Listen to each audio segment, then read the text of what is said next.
ஆண்டவராகிய இயேசு கிறிஸ்துவின் நாமத்தினாலே உங்களை நான் வாழ்த்தி வரவேற்கிறேன். கர்த்தருடைய பெரிதான கிருபையினாலும் அவருடைய பரிசுத்தமுள்ள இரக்கங்களினாலும் கடைசி சுற்று ஓட்டத்திலே நீங்களும் நானும் பயணப்படுகின்றோம். இந்த ஓட்டத்தை தகுதியான விதத்தில் நாம் ஆசரித்தால் மட்டும்தான் தேவனுடைய திட்டங்களுக்கு இசைந்த ஒரு ஓட்டத்தின் ஊடாக பயணப்படவும், தேவனுடைய நாமத்தினாலே இறுதி பரியந்தம் ஓடி இலக்கை அடைந்து கர்த்தருடைய ராஜ்யத்தை சென்று அடையவும் உங்களாலும் என்னாலும் ஆகும். பல ஜனங்கள் நம்மள மாதிரி ஓடுனாங்க.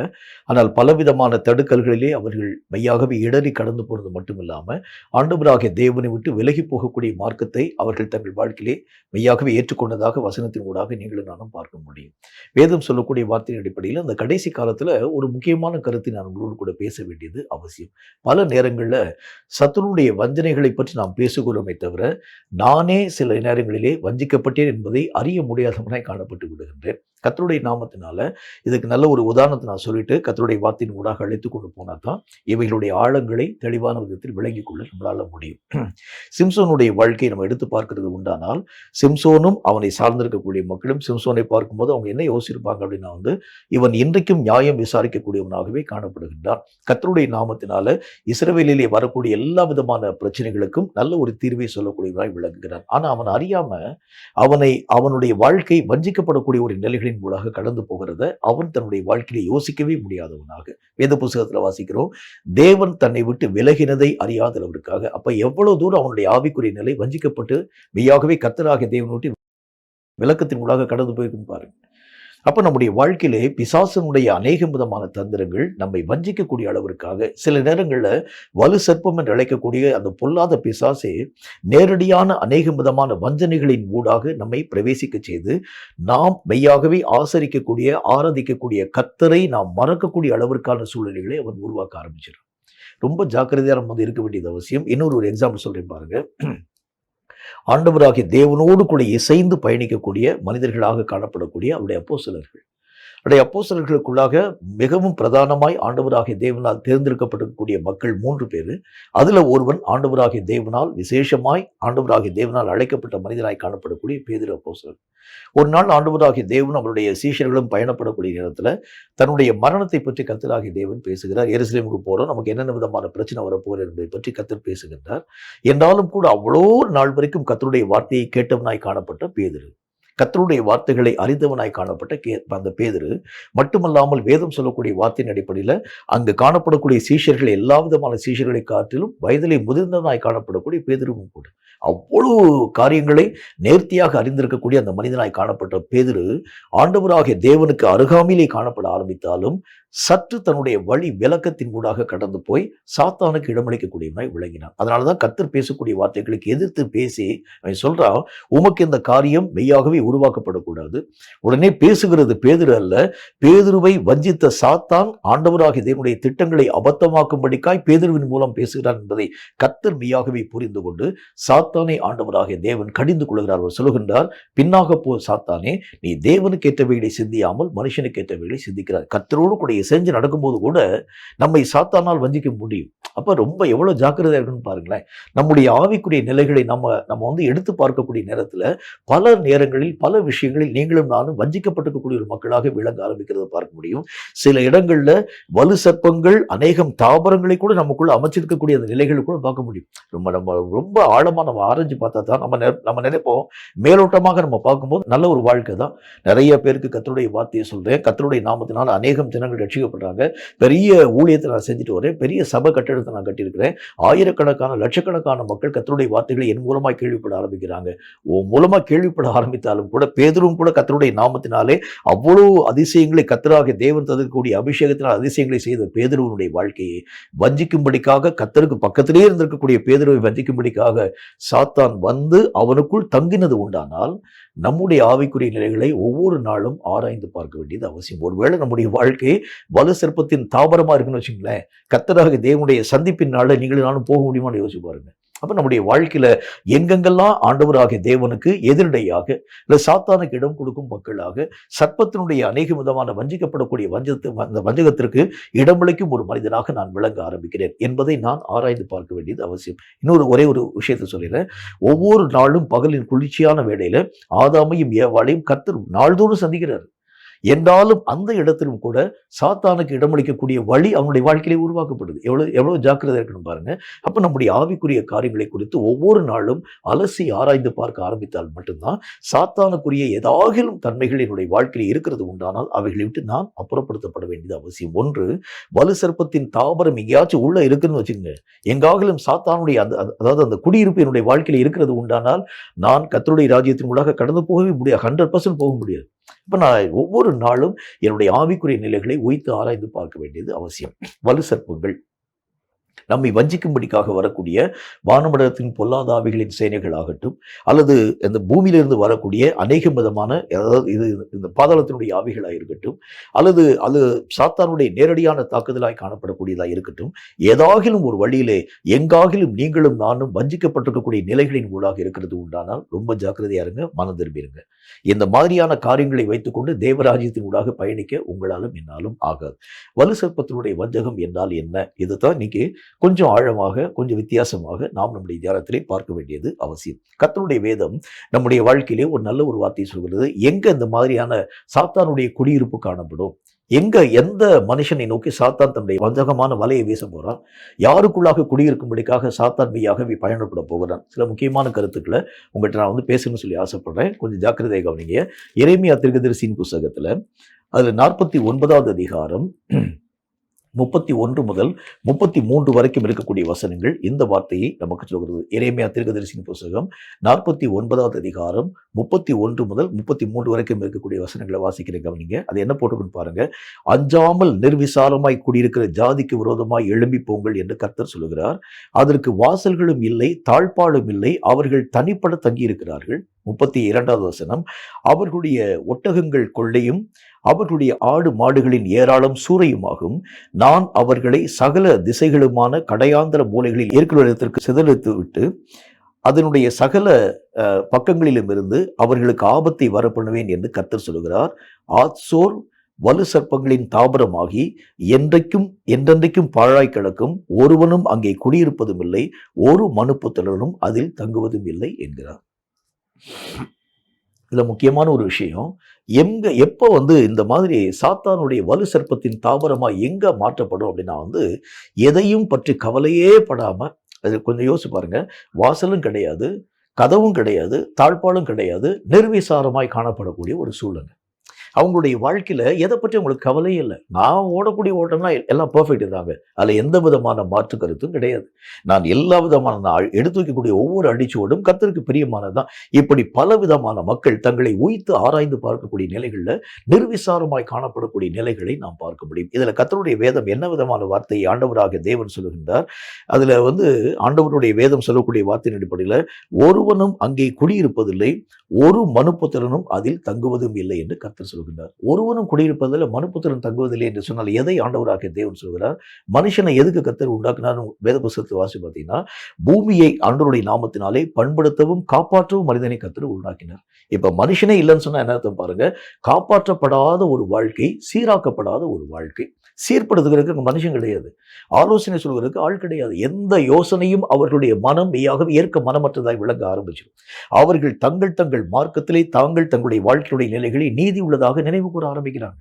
தன்னுடைய வாழ்க்கையிலே பழுதே இல்லை என்பதை பற்றி அவர்கள் அடித்து பேசக்கூடிய ஒரு மக்களார். நான் எந்த விதமான குற்றத்தை நான் செய்ய மாட்டேங்க, எந்த விதமான தவறான ஒரு காரியத்தினூடாக கடந்து என்று சொல்லி தன்னையே மெச்சிக்கொள்ளக்கூடிய ஒரு மக்களாய் விளங்க ஆரம்பிக்கக்கூடிய ஒவ்வொரு மனுஷனுடைய வாழ்க்கையும் மெய்யாகவே வலு சர்ப்பத்தின் தாபரமாய் மாற்றப்பட ஆரம்பிக்கும் என்று கர்த்தர் நமக்கு சொல்லுகின்றார். அந்த சாத்தான் எங்க போய் குடியிருக்க போறா அப்படின்னு பார்த்தா, இயங்கும் மனிதனுக்கு மத்தியில் சாத்தானுடைய வேலை அங்கு போகாது. அநேக விதமான காரியங்களை பற்றி கர்த்தராக தேவனுடைய வழிகளிலே கடந்து போக வேண்டும் என்று சொல்லி கவலைப்பட்டு கர்த்தரை நோக்கி பயணப்படக்கூடிய மனுஷனுக்கு மத்தியிலே சாத்தானுடைய வேலை அங்கே ஈடுபடாது. சாத்தான் எங்க போறான்னு பார்த்தீங்கன்னா, கிரியே செய்யாம நிர்விசாரமாய் காணப்படக்கூடிய மக்கள். இப்ப கர்த்தருடைய வேதத்துல கிரியே செய்யாத இருக்கக்கூடிய ஒரு வாழ்க்கை நான் அர்த்தம். ஒருவேளை நீங்க கேட்கலாம், நான் கர்த்தருடைய நாமத்தினால் நான் வேலை செய்யறேன், நான் கிரியைகள் யாவற்றையும் செய்யறேன், நான் ஜெபம் பண்றேன், பைபிள் வாசிக்கிறேன், ஆண்டவருடைய நாமத்தினால பலவிதமான காரியத்தை செய்யறேன், ஏன்ட்ட பிசாசு வருவானா? கட்டாயம் வருவோம். எப்படி வருவான் அப்படின்னு பார்த்தீங்கன்னா, எனக்கு உண்டான கிரியைகள் என்று சொல்லி சில கிரியைகள் உண்டு. நான் கர்த்தரோடு கூட தொடர்பு கொள்ளக்கூடிய கிரியைகளை நான் மறுக்கிறது உண்டானால், நான் கர்த்தர் பேசக்கூடிய வார்த்தைகளை கேட்கிறதுக்கு மனமற்றவனாய் இருக்கிறது உண்டானால், அந்த இடத்தில் நான் நிர்விசாரியாய் கர்த்தராகிய தேவனுடைய கண்களுக்கு முன்பதாய் நினைவு கூறப்படுகிறேன். கர்த்தருடைய வேத புத்தகத்தில் என்ன காரியத்தை கர்த்தர் சொல்கின்றார்? உனக்கு உண்டான பணியின் சில பணியை கர்த்தர் வச்சிருக்கிறார். நீ என்ன செய்ய வேண்டும்? நீ எழும்பி இயங்கி கர்த்தருடைய நாமத்தினாலே உன் மட்டிலே உன்னுடைய காரியங்களை ரட்சிக்கிறது மட்டுமல்ல, உன்னை சார்ந்திருக்கக்கூடிய மக்களுக்கு நீ ஒரு ரட்சகனாக விளங்க வேண்டியது அவசியம். மட்டுமல்லாமல் உன்னுடைய ஆவிக்குரிய ஒவ்வொரு விதமான நிலைகளுக்கும் நீதான் உத்தரவாதம் பண்ணணும்.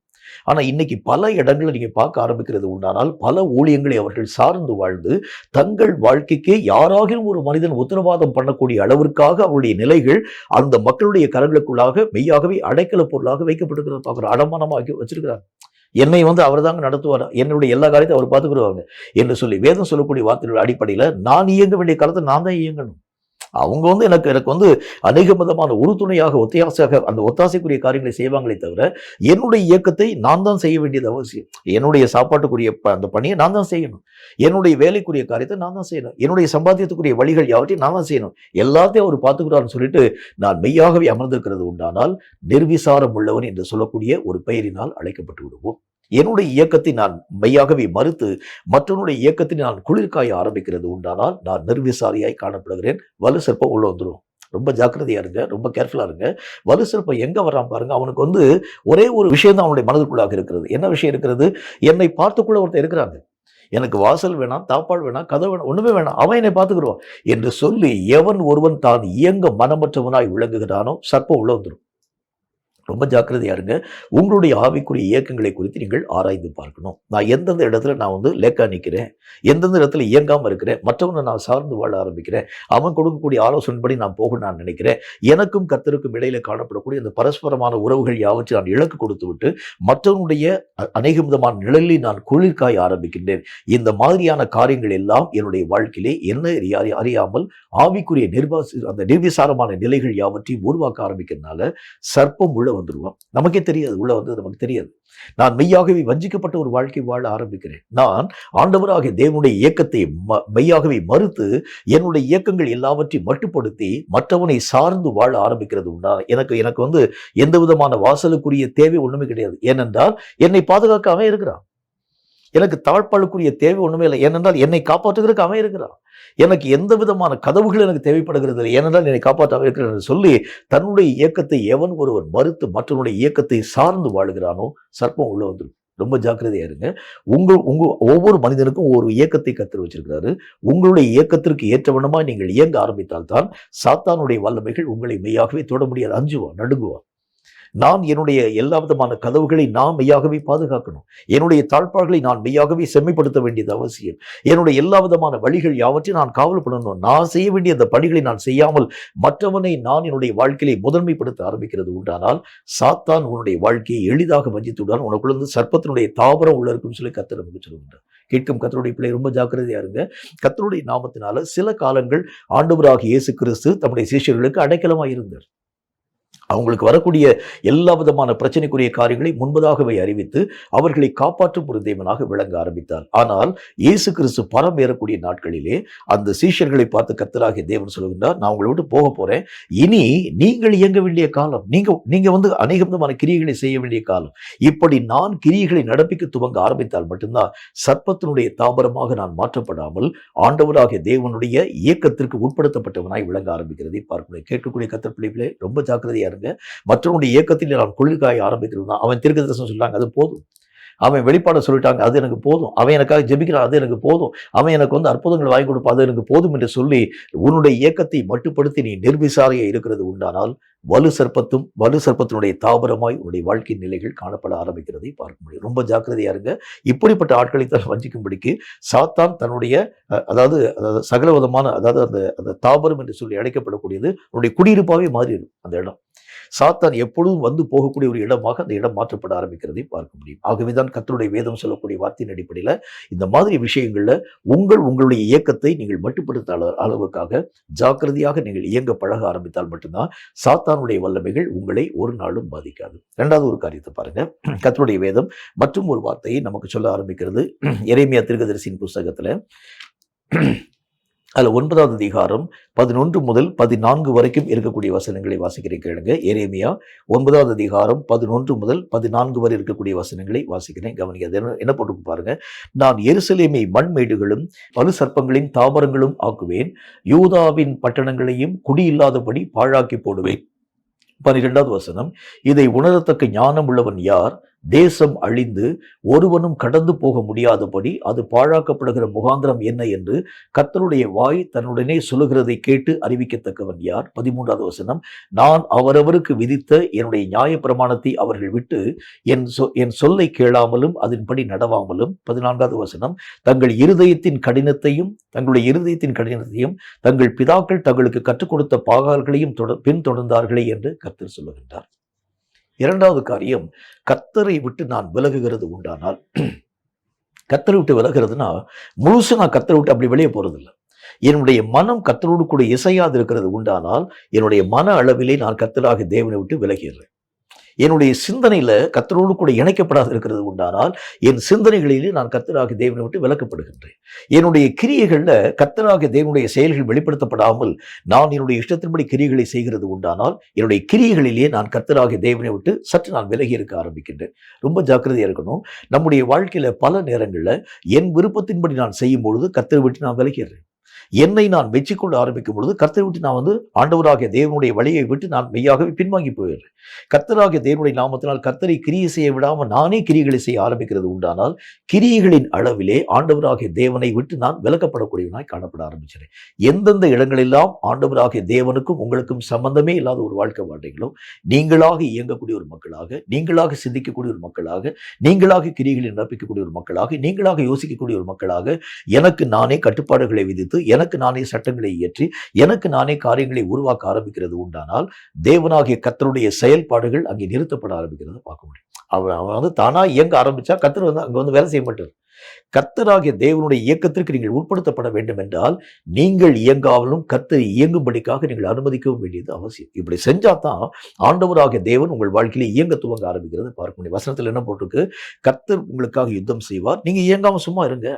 நீங்க இயங்காம என்னுடைய கரங்களை உங்களுடைய பிரச்சனைகள் யாவற்றையும் கொடுக்க ஆரம்பிச்சாதான் நான் உங்களுக்குள் இயங்கி உங்களுடைய வாழ்க்கையிலே பெரிய நன்மையான காரியங்களை தருவேன் கர்த்தர் சொல்றார். இப்ப கர்த்தரை இயங்க விடாம நானே இயங்க ஆரம்பிக்கிறது உண்டானால் இயக்கத்திலே கர்த்தராகிய தேவனுடைய வழிகளுக்கு நான் மாறுபட்டவனாய் விளங்குகின்றேன். கர்த்தரோடு கூட இசைந்து நடக்காதவனாய் காணப்படுகின்றேன். சிந்தனை வடிவில் ஏதாகிலும் சில சிந்தனைகள் தேவனுக்கு பிரியமற்றதா என்னுடைய வாழ்க்கையில் இருக்கிறது உண்டானால் தேவனும் நானும் சிந்தனையின் வடிவாக இணைக்கப்படாத ஒரு வாழ்க்கை வாழ்றேன். இந்த மாதிரி எந்தெந்த விஷயத்திலெல்லாம் நான் கர்த்தராகிய தேவனை விட்டு விலகி இருக்கிறேனோ அங்கெல்லாம் வலுசற்பம் உள்ள வந்துடும். ரொம்ப ரொம்ப கேர்ஃபுல்லா இருங்க. நம்முடைய வழிகளில் அதாவது 3 மார்க்கம் சரியா இருந்துச்சு, ஒரே ஒரு வழி மட்டும் கர்த்தராகிய தேவனுக்கு மாறுபட்ட வழியா இருக்கிறது உண்டானால் அந்த வழியில் உள்ள வந்துடும், பிசாசு உள்ள வந்துடும். 3 கரெக்டா இருக்குங்க. அது ஒண்ணுலதான விலை இருக்கான்னு சொல்லலாம் கிடையாது. எந்த மார்க்கத்திலே நீங்கள் கர்த்தராகிய தேவனோடு கூட இசையாமல் காணப்பட ஆரம்பிக்கிறீர்களோ, எந்த மார்க்கத்துல கர்த்தராகிய தேவனுடைய வழிகளும் உங்கள் வழிகளும் மெய்யாகவே இணையாத ஒரு வழியாய் காணப்பட ஆரம்பிக்கிறதோ அங்கெல்லாம் உள்ள பிசாசு வந்துடும். அப்ப நம்முடைய வழிகள் எல்லாவற்றையும் ஆராய்ச்சி பார்க்கணும். இயேசு கிறிஸ்துவனுடைய வாழ்க்கை நீங்க எடுத்து பாருங்களேன். தன்னுடைய வழிகளையும் பிதாவாகிய தேவனுடைய வழிகளையும் ஒவ்வொரு நாளும் இயேசு கிறிஸ்து ஆராய்ந்து பார்த்து பிதாவாகிய தேவனுடைய வார்த்தைகளுக்கு முழுக்க அப்படி கீழ்ப்படிந்து, அப்படின்னா என்ன அர்த்தம்? பிதாவாகவே இயேசு கிறிஸ்து வாழ ஆரம்பிச்சிட்டார் அந்த பூமியில. அவர் வாழும்போது சாயல்ல இயேசு கிறிஸ்து, ஆனால் அப்படி பிதாவுடைய சித்தத்தை செய்யக்கூடியவராய் விளங்குகிறதுனால பிதாவே பூமியிலே வாசம் பண்ணினால் எப்படி இருக்குமோ அதே விதமான வாழ்க்கை இயேசு கிறிஸ்து வாழ்ந்து காமிச்சிட்டார். இப்படிதான் நம்ம இருக்கணும். ஆனால் இதில் ஏதாகிலும் ஒரு முரண்பட்ட கருத்து என்னுடைய வாழ்க்கையிலே வருகிறது உண்டானால் அதன் வழியாக உள்ள வந்துடுவான் வலுசற்பம். ஏதாகிலும் ஒரு முரண்பட்ட சிந்தனை என்னுடைய வாழ்க்கையிலே வருகிறது உண்டானால் அது வழியாக உள்ள வந்துடுவான் வலுசற்பம். ஏதாகிலும் ஒரு செயல் என்னுடைய வாழ்க்கையிலே முரண்பட்ட கருத்தா இருக்கிறது உண்டானால் உள்ள வந்துடுவான். ரொம்ப ஜாக்கிரதையா இருங்க. எல்லா விஷயத்திலும் நீங்களும் ஆண்டவராகிய தேவனும் ஏகோபித்து இணைந்து நீங்கள் பயணப்பட ஆரம்பிச்சா மட்டும்தான் நம்முடைய பயணத்திலே சாத்தானுக்கு இடம் கிடையாது. ஏதாகிலும் ஒரு காரியம் என்னுடைய வாழ்க்கையிலே மாறுபட்டதாக இருக்கிறது உண்டானால், என்னுடைய வழி சற்று வித்தியாசப்படுத்தப்பட ஆரம்பிக்கிறது உண்டானால், என்னுடைய பார்வை நேற்றைய மாதிரி என்னுடைய பார்வை இன்னைக்கு இல்லை, இன்னைக்கு என்னுடைய பார்வையில் சின்ன ஒரு மாற்றம் வர ஆரம்பித்தாலும் கூட அதன் வழியாக கூட உள்ள வந்துடுவோம். ஆகவே ரொம்ப ஜாக்கிரதையா இருங்க. வலுசற்பம் அவனை பற்றி கர்த்தருடைய வேதம் என்ன போட்டு பாருங்க. சத்துருவானவன் எவனை வஞ்சிக்கலாமோ என்று சொல்லி வகை தேடி எல்லா நேரத்தும் சுற்றி கொண்டே வர ஆரம்பிக்கிறான். எந்த இடத்துல இவனுக்கும் கர்த்தருக்கு இசைவு இல்லாம ஒரு மாறுபட்ட கருத்தின் ஊடாக இருக்கிறான், அந்த இடத்துல சாத்தானுடைய கண்கள் பார்த்த உடனே உள்ள வந்துடுவான். நம்மை அறியாமல் நம்மை வழிவிலக்கக்கூடிய காரியங்களை சாத்தான் உருவாக்கிட்டு போயிடுவோம். நமக்கே தெரியாது, நம்ம வந்து விழுந்து போறது நமக்கே தெரியாது, கர்த்தரை இழந்து போறது நமக்கே தெரியாது. ஆண்டவராகிய தேவனுடைய சமூகத்தில் நான் காத்திருக்கிறேன் என்று சொல்லக்கூடிய அந்த அந்த உணர்வு நம்முடைய வாழ்க்கையில் இருக்குமே தவிர, தேவனாகிய கர்த்தரினுடைய எல்லா விதமான காரியங்களை விட்டு விலகிட்டாருங்கிறதை பற்றி உணரவே முடியாத அளவிற்காக, என்னை வழிவிலக பண்ணக்கூடிய அளவிற்காக சாத்தான் இப்படிப்பட்ட காரியங்களை உருவாக்கக்கூடியவர்கள் விளங்குகிறான். ரொம்ப ஜாக்கிரதையாங்க. சாத்தான் கண்ணும் கருத்துமாய் உங்களை கண்காணிக்கிறது மாதிரி நீங்களும் கண்ணும் கருத்துமாய் உங்கள் வழிகளை கண்காணிங்க. உங்களுடைய மார்க்கங்களை நீங்க ஆழமா அறிஞ்சு பாருங்க. கர்த்தராகிய தேவனோடு கூட இசையாத வழி எங்க இருக்குன்னு பாருங்க. உடனே அந்த வழியை நீங்க வந்து சீர்படுத்திடுங்க. கர்த்தரோடு கூட இணைய முடியாத ஏதாவது ஒரு பகுதி இருக்கிறது உண்டானால் உடனே கர்த்தருக்கு முன்பதாக நீங்க ஒப்புரவாகிருங்க. இந்த மாதிரியான ஏதாவது ஒரு காரியம் நம்முடைய வாழ்க்கையை விட்டு தூரமாய் விலக்கக்கூடிய அளவிற்கான தன்மைகள் நம்முடைய வாழ்க்கையை உருவாக்கப்படுகிறது உண்டானால் ரொம்ப ஜாக்கிரதை. உள்ள வந்துருவான், பிசாசு வந்துருவான். வரக்கூடிய பிசாசு அவன் என்ன காரியத்தை செய்கிறான்? உங்களை கர்த்தரை விட்டு நீங்கள் அறியாமல் உங்களை அப்படியே பின்னிட்டு போகக்கூடிய அளவிற்கான காரியங்களை உருவாக்கிறான். பின்னிட்டு போகக்கூடிய சூழ்நிலைகளை சாத்தான் நம்மை அறியாமல் உருவாக்க ஆரம்பிக்கிறதை பார்க்க முடியும். இதுக்கு நல்ல பலவிதமான உதாரணங்கள் உங்களுக்கு சொல்ல முடியும். அடிக்கடி நம்ம வந்து அதை யூதாஸ் காரியத்தின் உதாரணத்தை நம்ம சொல்லிட்டு வரோம். ஆனால் இன்னைக்கு வந்து நான் வந்து உங்களுக்கு வந்து இன்னொரு மனுஷனை பற்றி சொல்றேன். இந்த பேதுரு என்கிற மனுஷனுடைய வாழ்க்கையை பற்றி சொல்றேன். கர்த்தருடைய நாமத்தினாலே பேதுரு என்கிற மனிதன் ஆண்டவராகிய தேவனை மறுதலித்து விட்டு கடந்து போயிட்டான். ஏன்னா பிசாசுக்கு சற்று அவன் இடம் கொடுக்க ஆரம்பிச்சனால மறுதலித்து மீண்டும் கர்த்தரோடு கூட இணைக்கப்படக்கூடிய ஒரு வாழ்க்கையை வாழக்கூடியவனாய் விளங்க ஆரம்பித்தான் பேதுரு. இப்ப கடைசி காலத்துல என்ன நடக்குது பாருங்க. ஆண்டவராகிய தேவனுடைய நாமத்தினால உயிர் தெழுதக்கூடிய அந்த காலங்களுக்கு முன்பதாக எந்த விதமான நடத்தப்படக்கூடிய காரியங்கள் காணப்படாது இருக்கக்கூடிய நேரத்துல வேதத்துல நம்ம வந்து வாசிக்கிறோம், எதற்காக பேதுருவை கர்த்தராகிய தேவன் அழைத்தாரோ அவைகளை விட்டு பின்னிட்டு பழைய வாழ்க்கையை நோக்கி பேதுரு போயிட்டார். மீண்டும் மீன்பிடிக்க போயிட்டார். என்னைக்கு ஆண்டவராகிய தேவனால் அழைக்கப்பட்டு வலையும் படகையும் விட்டு கர்த்தராகிய தேவரை பின்பற்றி வந்தாரோ, இப்ப கர்த்தராகிய தேவனுடைய பிரசன்னம் அவருடைய வாழ்க்கையிலே மறைக்கப்பட்ட பொழுது பழைய தொழிலுக்குள்ள உள்ள போயிட்டார். அப்படின்னா என்ன அர்த்தம்? சாத்தானுடைய விதைகள் உள்ள இருந்துச்சுனாலே மீண்டும் உங்களுடைய வாழ்க்கையிலே பழைய நிலைகளை நோக்கி நீங்கள் பயணப்பட ஆரம்பிக்கிறத பார்க்க முடியும். ரொம்ப ஜாக்கிரதையா இருங்க. இதைத்தான் கர்த்தராகிய தேவன் ரொம்ப தீர்க்கமாய் வலியுறுத்த ஆரம்பிக்கிறார். எந்த விஷயத்துல ஒரு மாறுபட்ட கருத்தும் கர்த்தருக்கு எனக்கு இடையில இருக்கக்கூடாது. எந்த காரியத்திலும் நான் ஆண்டவராகிய தேவனுக்கு வேறுபடுத்தப்பட்டவனாக இருக்கக்கூடாது. முற்றும் முழுக்க கர்த்தராகிய தேவனாகவே நான் வாழ வேண்டியது அவசியம். அவருடைய சித்தத்தின்படி நான் செய்ய ஆரம்பிக்கிறேன்னு என்ன அர்த்தம்? கர்த்தராகிய இயேசு கிறிஸ்துவை இப்ப இந்த பூமியில விட்டா எப்படி வாழுவாரோ அதே மாதிரி நான் என்னுடைய வாழ்க்கையை வாழ வேண்டும். இந்த ஒரு அடிப்படையை தான் கர்த்தர் நம்முடைய வாழ்க்கையிலே மெய்யாகவே கற்பிக்க ஆரம்பிக்கிறார். இதை ஏதாவது ஒரு மாற்று கருத்து, மாற்று சிந்தனை, மாற்று பார்வை, மாற்று நோக்கம், மாற்று எண்ணங்கள், மாற்று உபாயங்கள், மாற்று கிரியைகள் ஏதாச்சும் நம்முடைய வாழ்க்கையிலே வருகிறது உண்டானால் சாத்தான் உள்ளே வந்து உங்களுடைய ஆவிக்குரிய நிலைகளை வலி விலக பண்ணுகிறது மட்டுமல்ல, தன்னுடைய தாபரத்தை உள்ள வந்து உருவாக்கிடும். அதாவது தன்னுடைய கோட்டையவே வந்து உள்ள வந்து சாத்தான் மையாகவே எடுத்து கட்டுகிறத பார்க்க முடியும். சாத்தான் அடிக்கடி வந்து போகக்கூடிய இடமாக அந்த இடத்தை அவன் மாற பண்ண ஆரம்பிக்கிறதுனால கர்த்தராகிய தேவனை சந்திக்கும் அந்த நாள்ல தேவராஜ்யத்திற்குள் போக முடியாத தடைகளை இவைகளின் மூலம் பிசாசு நம்முடைய வாழ்க்கையில உருவாக்கிறான். இன்னைக்கு நிறைய ஊழியக்காரனுடைய நிலை அவங்க எப்படி இருக்காங்க அவங்களுக்கே தெரியாது. அவர்கள் தான் தோல்வித்தனமாக அவங்களே இஷ்டத்தின்படி போறாங்க. நான் நல்ல ஊழியம் பார்க்கிறேன், நல்லா செய்றேன், ஆனால் கர்த்தர் என் கூட இருக்கிறாரா, கர்த்தருடைய சித்தத்தின்படி நான் இயங்குகிறேன் என்று சொல்லி பார்க்க மனமற்றதாய் காணப்பட ஆரம்பிக்கிறது உண்டானால் ரொம்ப ஜாக்கிரதை. கர்த்தராகிய தேவன் இல்லாத இடங்கள் எல்லாம் பிசாசு உள்ள வந்துடும். வெளிச்சம் எங்கெங்கெல்லாம் இல்லையோ அங்கெல்லாம் வந்து இருள் வருகிறது மாதிரி கர்த்தருடைய பிரசன்னம் எங்கெங்கெல்லாம் இல்லையோ, கர்த்தருடைய நடத்துதல்கள் எங்கெங்கெல்லாம் இல்லையோ அங்கெல்லாம் சாத்தான் உள்ள வந்துடுவான். இந்த மாதிரி உள்ள வந்துட்டான்னா நீங்கள் கர்த்தராகிய தேவனோடு கூட இசைய முடியாத சூழ்நிலைகளை சாத்தான் நம்முடைய வாழ்க்கையிலே உருவாக்கி கொண்டு வருகிறதை பார்க்க முடியும். ரொம்ப ஜாக்கிரதையா இருக்கணும். மூன்றாவது ஒரு காரியத்தை பாருங்க. கர்த்தருடைய வேதம் மற்றும் ஒரு வார்த்தை நமக்கு சொல்கிறது. வெளிப்படுத்தின விசேஷத்துல 12வது அதிகாரம் 17வது வசனம் இந்த வார்த்தையை நமக்கு சொல்கிறது. வெளிப்படுத்தின விசேஷம் 12வது அதிகாரம் 17வது வசனம் இந்த வார்த்தையை சொல்கிறது. வாசிக்கிறீங்க, கவனிங்க. அது என்ன விதமான வார்த்தை நமக்கு சொல்லுது பாருங்க. அப்பொழுது வலுசற்பமானது ஸ்திரீயின் மேல் கோபம் கொண்டு தேவனுடைய கற்பனைகளை கைக்கொள்ளுகிறவர்களும் இயேசு கிறிஸ்துவை குறித்து சாட்சியை உடையவர்களுமாகிய அவர்களுடைய சந்ததியான மற்றவர்களினை யுத்தம் பண்ண போயிற்று. மூன்றாவது காரியம், சர்ப்பத்துக்கு யார் மேல ரொம்ப கோபம்னா சபையின் மேல ரொம்ப கோபம். அந்த ஸ்திரீக்கு உள்ளாக இருக்கக்கூடிய மக்களை பற்றி கர்த்தருடைய வசனத்துல பார்க்கிறோம். தேவனுடைய கற்பனைகளை கைக்கொள்ளக்கூடிய மக்களும் இயேசு கிறிஸ்துவை குறித்து சாட்சியை உடைய மக்களுமாய் இருக்கக்கூடிய அவளுடைய சந்ததியோடு கூட யுத்தம் பண்ணும்படிக்காக போச்சு. சாத்தானுடைய மூன்றாவது முக்கியமான வேலை என்னன்னு சொன்னா, நீங்கள் ஆண்டவராகிய தேவனால் ஒவ்வொரு மனுஷனுடைய வாழ்க்கை, சபைனா நான் வந்து அதை பொதுவாக இருக்கக்கூடிய எல்லா சபையும் பற்றி மற்ற நான் பேசல, சபையும் பற்றி சொல்றேன். உங்களுடைய சரீரத்தை ஆண்டவராகிய தேவன் அவருடைய ஆலயமாக சபையாக வைக்கிறேன்னு சொல்றாரு. ஒவ்வொரு மனிதனும் கர்த்தர் தங்கக்கூடிய ஆலயமாக உருவாக்கப்படும். ஆண்டவராகிய தேவன் உங்களுக்குள் வாசம் பண்ணவும் உங்களுக்குள் தங்கி தாபரிக்கவும் தக்கதாக தன்னுடைய சபையாக தன்னுடைய மனவாட்டியாக தேவன் உங்களை உருவாக்கி கொண்டு வருகிறார். உங்களுக்கே தெரியும், ஆண்டவராகிய தேவனால் மனவாட்டியாய் நான் உருவாக்கப்படுகிறேன். மனவாட்டினா யாரு? ஆண்டவராகிய தேவனால் உருவாக்கப்படக்கூடிய ஒரு சபை. நீங்க யாரையாலும் கர்த்தராகிய தேவன் தங்கக்கூடிய சபையாய் மாற்றப்படுகிறீர்களோ அப்பெல்லாம் ஆண்டவராகிய தேவனுடைய அவரோடு கூட இணையக்கூடிய ஒரு மனவாட்டி என்கிற ஒரு அந்தஸ்தின் உலக கடந்து போக ஆரம்பிக்கிறத பார்க்க முடியும். இப்ப சாத்தான் யார் மேல கண்டு வைக்கிறான்னு பாத்தீங்கன்னா, சாதாரணமா இயங்கக்கூடிய மக்கள் மேலெல்லாம் இல்ல, கர்த்தர் தங்கி தாபரிக்கக்கூடிய அளவிற்கு சபையாக தன்னுடைய வாழ்க்கையினுடைய நிலைகளை உருமாற்றம் அடைய செய்யக்கூடிய ஒரு மனுஷனுடைய வாழ்க்கையை சாத்தான் குறிவைத்து தாக்குகிறார். அதுல குறி வச்சு தாக்கக்கூடியதுல இந்த சபையை மட்டுமல்ல, சபையில இருக்கக்கூடிய 2 திறத்தாரை பற்றி கர்த்தருடைய வசனத்துல ரொம்ப தீர்க்கமா வாசிக்கிறோம். அதுல ஒண்ணு, தேவனுடைய கற்பனைகளை கை கொள்ளக்கூடிய மக்கள் யார் யார் இருக்கிறாங்கன்னு பார்க்கிறோம். கற்பனைகளை வாசிக்கக்கூடிய மக்கள் இல்லை, கற்பனைகளை மெய்யாக மனப்பாடம் பண்ணக்கூடிய மனுஷன் இல்லை. எவன்லாம் கர்த்தருடைய கற்பனைகளை கைக்கொள்ள ஆரம்பிக்கிறான் அவனுக்கு விரோதமாக. 2வது காரியம், இயேசு கிறிஸ்துவை குறித்ததான சாட்சியை உடைய ஒரு மக்கள். நான் உண்மையாகவே கிறிஸ்தவன் என்கிற ஒரு சாட்சி, நான் கிறிஸ்துவுக்கு சாட்சியான ஒரு வாழ்க்கை வாழ்றேன். என்னிடத்துல ஆண்டவராகிய தேவனுக்கு எதிரடியான எந்த குற்றச்சாட்டையும் இங்க பார்க்கவே முடியாதுங்க. பொய் சொல்லாதே என்று கர்த்தர் சொல்லுகிறது உண்டானா நான் பொய் சொல்லாத ஒரு வாழ்க்கை வாழுவேன். திருடாதே என்கிற ஒரு வார்த்தையை கர்த்தர் பேசுகிறது உண்டானா நான் திருடாத ஒரு வாழ்க்கை வாழுவேன். இயேசு கிறிஸ்துவை அப்படியே நான் சாட்சிப்படுத்தும் ஒரு மனிதனான ஒரு வாழ்க்கை.